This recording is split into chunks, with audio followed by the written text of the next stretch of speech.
So this, all right. This one is a little tricky. So we do our flexion pivot to get to the area that we want. So if we want to stress test 5 on 4, 4 on 3, 3 on 2, we just flex up to whatever area we want. And we do flexion because that's going to stress the supraspinous ligament in the back. And the important part is looking at the passive structures. So the passive structures are the ligaments. Are they intact? Say they move too much. They're not as intact as what we would like. What do we want to be our support system then? Muscle. So we then flex the hips up to 90 degrees to pick up tension in the lumbosacral fascia, and that tightens up your muscle complex. And so ideally, if we are loosey-goosey down here, which is where it's just ligaments, we want it to be tight up here where it's tightened up secondarily through the fascia.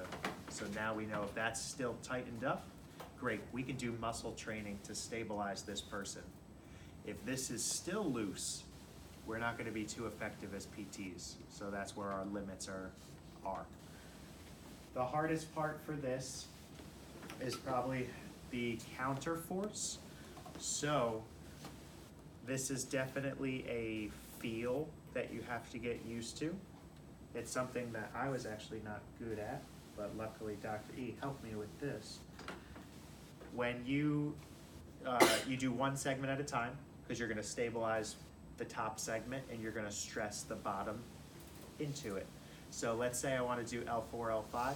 I'm going to stabilize L4. I'm going to pull it towards me while I'm going to be pushing the legs up through L5 to do that. And the hard part is counterforce. When I push, I need to be able to pull at the same time. And it's tricky. You want to ease into it. Ease into your pressure, ease into your pressure at the same time, because I can't just pull real hard and then push real hard. I have to pick up my slack, and then I need to push and pull together. That's not how you actually do the technique, so don't do that. Okay. Good. So we get to the segment. Good. We're at 70 or so degrees. I'm going to be on L4 on this, in this case. I'm going to be here, and what I'm going to do is I could use 2 hands if I want as well, so you don't have to, like, pull. So we're going to get on the segment. We'll use 2 hands right on L4. L5 is empty, and the finger is on L4 spinous process, but off of it too. Why is it off of it? Why is it between L4 and L5 as well? So you can't use one finger. You want to feel the translation, exactly that. So first I'm going to shift, everything is in the line of the femur. So that's why I'm facing KB. So,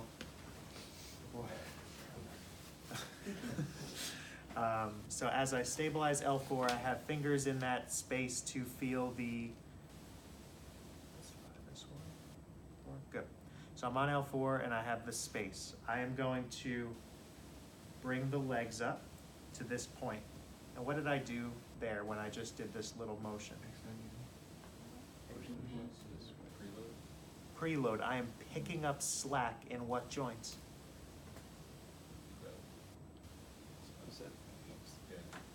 The hips.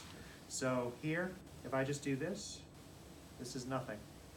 I am going to stabilize L4. I'm going to palpate between where L5 is. I'm going to just push to here, then it stops. That's the slack in the hips. And now when I push, I'm going to be pulling on L4. And that counter force is important, and you can feel for translation. And you will feel some movement, hopefully not too much.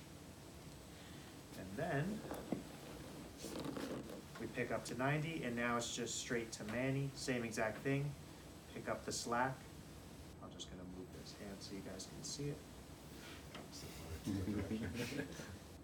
Go sleep. And then there's less motion, which is good. Major Mr. Bob? That's good. Questions on that one? Constant pressure through the hip. Yes, yeah, so. Not a pulsating. So kind here, of- yeah, right, so here, pick up the slack, pull, or push and pull, and hold for how long? 10 seconds, pick up creep, great. Flex to 90, change my angle of force. Pick up the hip. Counter force and push. And then just, I'm feeling for a translation, but then we're holding.